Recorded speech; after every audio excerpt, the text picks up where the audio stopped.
Pergunta importante, que também acaba vindo nesse mesmo caminho, claro, não estou fazendo comparação, mas eu acho que o caminho é o mesmo, que é a ação química de substâncias no nosso cérebro. Por exemplo, falar de um usuário de droga, por exemplo, uma droga química, como a cocaína, por exemplo. O cara usa a cocaína e ele tem uma explosão de adrenalina, de tudo quanto é hormônios que fazem com que ele sinta euforia, bem-estar e tudo tal. Esses hormônios, quando você utiliza, você depende de receptores para poder se ligar ao hormônio que você libera e ter a reação. Explica pra galera como é que funciona a ação química no nosso cérebro para a liberação do prazer vindo desses hormônios. Pra galera entender o que é um receptor, para depois eu te explicar, para eu te fazer uma pergunta sobre receptores. O que acontece? Quando a pessoa usa, por exemplo, cocaína, que foi o exemplo que você deu, existe um neurônio que conversa com outro. Esse neurônio, no caso da cocaína, o alvo é os neurônios dopaminérgicos. O neurônio, para quem é mais nerd de plantão, eu vou falar uns nomes aqui, você não precisa decorar. Mas a cocaína atua não é na via... Tem relativamente pouca dopamina no nosso cérebro. São poucas vias, 4 caracterizadas, 5 aí uma está sendo caracterizada. O Venvance atua na mesocortical, que vai do centro do cérebro até o córtex pré-frontal. A cocaína na mesolímbica, que vai de uma área chamada área tegmentar ventral até o núcleo accumbente, que é o sistema de recompensa. São locais diferentes. Locais diferentes, são 2 vias distintas, tá? A cocaína trabalha como recompensa? A cocaína gera motivação. Ela gera uma euforia. Você fica animadão, elétrico. O que acontece? Quando você usa ela, não é que ela libera mais dopamina ou ela interage no receptor. A cocaína faz o quê?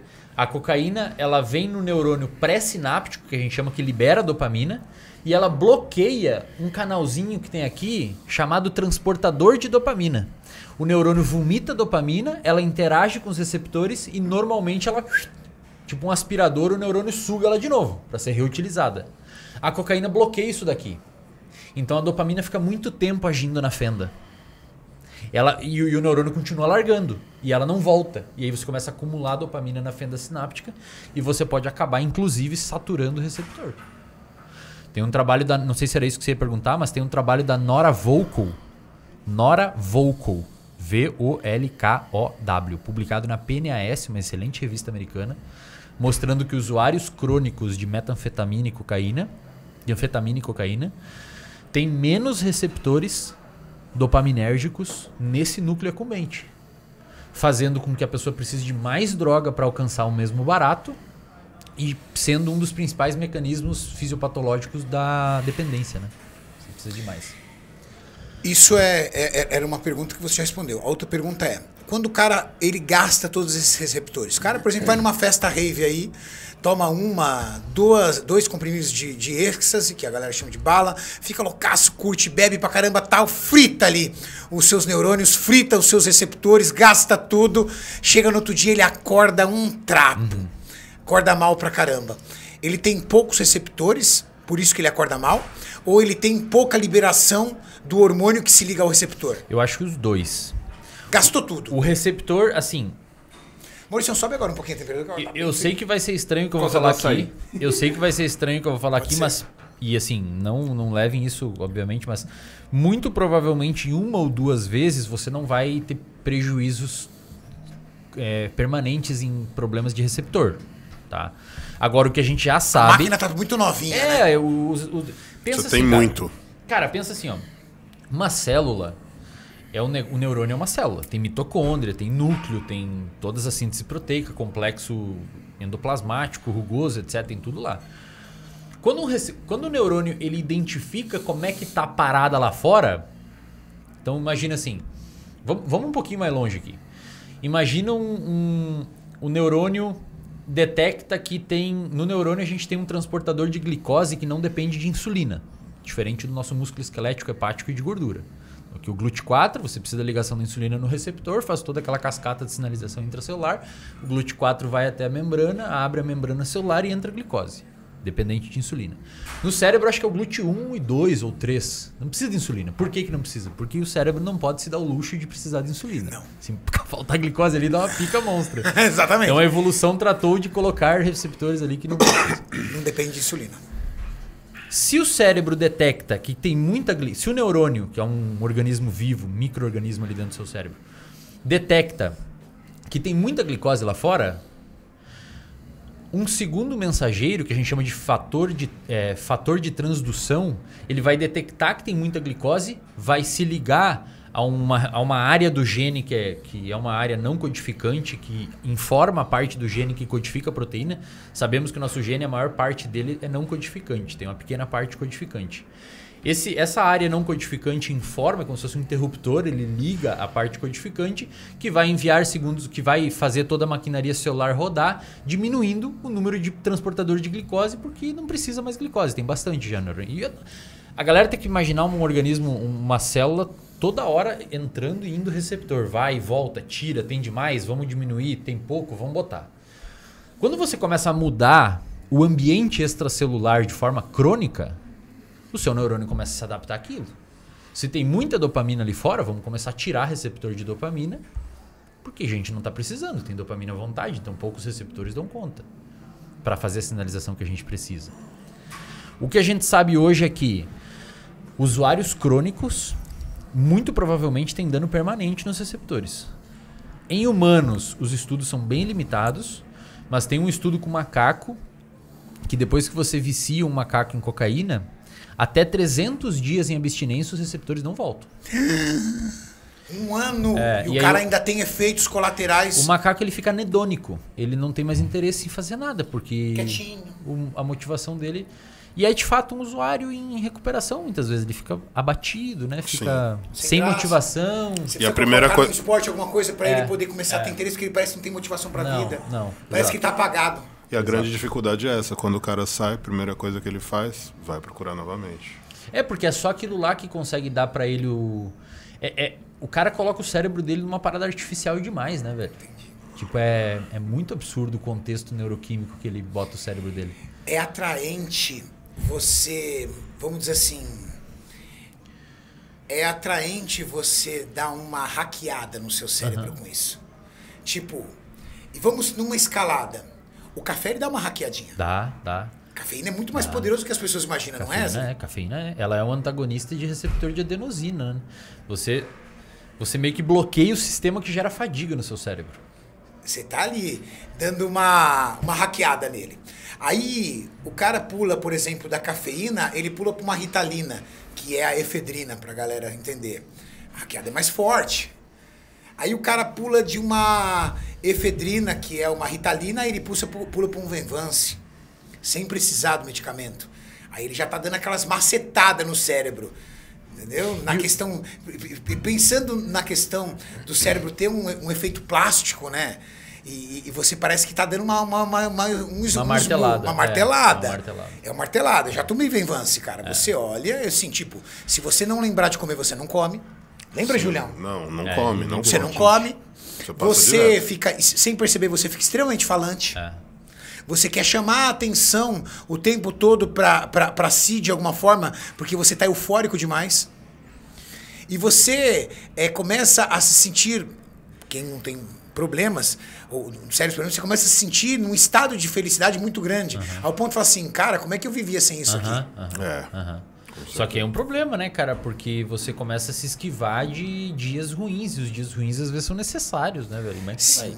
E sabe que uma coisa que me preocupa muito, sempre me preocupou muito, do tipo, tá bom, mas como é que eu vou manter essa sensação com essa mesma dose? Exato.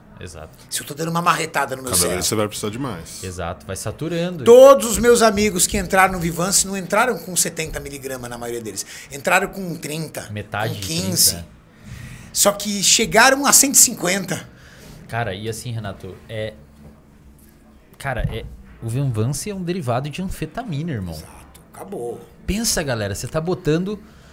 Você tem 4 ou 5 vias dopaminérgicas no seu cérebro. Se você botar vias dopaminérgicas no Google, você vai ver que é muito pouco. Se você botar vias colinérgicas, você vai ver que é um cérebro recheado. Serotoninérgicas pra caralho. Endocannabinoide, não sei por que eu apontei pro Julião, né? Endocannabinoide. Endocannabinoide? Eu tô Endocannabinoide. achando que é algo pessoal, viu? Você tem um monte. Dopamina é pouquinhas vias, cara. E ela é muito importante. E aí você vai muito mexer. poderosa, né? Aí você vai mexer, desregular uma delas. Puta, cara. Sem necessidade. Aí a pessoa vem pra mim. É aquela pessoa que não treina, metaforicamente falando, translacionando pra área de vocês, é aquela pessoa que não treina, não faz dieta e quer usar hormônio. Tipo isso. A pessoa não tem rotina, ela não tem agenda de estudo, ela não dorme bem, ela não se alimenta direito, ela não maneja o estresse dela, não faz atividade física, mas quer tomar Venvance. Eu falo, Cheio de cara, problema pessoal. Volta umas 20 casas e vamos arrumar o básico primeiro, cara. Não é necessário. Sim. Vamos dormir pelo menos. Pô, mas que hora que você dorme? Eu durmo às 4 da manhã e acordo 11 da manhã. Eu falei, pô, mas como é que você... E aí ele quer resolver com o Vivance, porque ele tá Quer cansado. Venvance. Quer resolver com Venvance. E é isso, geralmente é isso, cara. A cafeína já não aguenta mais, tá tomando cápsula escalada. de cafeína, 300mg, 400mg. Passou pra efedrina já. Cara, é exatamente isso, velho. A galera... Escalada. Agora me diz uma coisa, existe, eu não sei se você tem informação sobre isso, existe algum tipo de pesquisa ou estudo que informa quanto tempo, quantas vezes uma pessoa tem que usar cocaína para ficar viciada? Depende da pessoa. Depende da pessoa. A gente não sabe exatamente o número de vezes, porque depende do estado emocional da pessoa, depende dos efeitos que aquela droga faz na pessoa. É verdade que existem algumas pessoas que têm mais afinidade a ser viciadas do que outras? Tem. Por quê? Tem Por pessoas... exemplo, essa pessoa ela tem mais probabilidade de ser um adicto do que eu. É que tem pessoas que são naturalmente... Tem uma personalidade mais obsessiva. Ligação com hereditariedade? Tem uma personalidade mais obsessiva, já tem um histórico de vida de mais impulsividade. E é como se fosse um carro que acelera mais fácil, chega ao 100 mais fácil. Então, se botar ela num caminho ruim, ela vai mais rápido também. Mas se botar num caminho bom, vai mais rápido também. E aí tem outras questões. Por exemplo, essa Nora Volkow também tem um estudo bem legal que ela pegou pessoas e deu Venvance. Olha o que ela fez no estudo. Ela pegou homens saudáveis e mensurou via ressonância magnética, tomografia de emissão de ressonância magnética funcional de uma maneira geral, ela mensurou a disponibilidade de receptores D2 de dopamina nesses sujeitos. Então, dentro de uma população aqui da academia de pessoas, vão ter pessoas que vão ter mais receptores naturalmente e pessoas menos. Mesmo pessoas não tendo usado nada. Pega uma população que não usou nada, não usa droga e nem toma remédio. O que ela percebeu? As pessoas que têm mais receptores dopaminérgicos são pessoas que são mais protegidas. Elas relatavam um high menor do Venvance. As pessoas que têm menos receptores relatavam um high maior. Aí o que ela descobriu? Que em outros estudos porque esse estudo que não dá para fazer com humanos, né? Em estudos com macacos, macacos dominantes, eles não se viciam tanto quando você dá a opção deles se administrarem cocaína. Que a vida deles é boa. Você bota a cocaína numa intravenosa e uma alavanquinha para eles bater, quem tá no topo hierárquico não se administra, ele não bate tanto. A cocaína tem menos reforço sobre ele.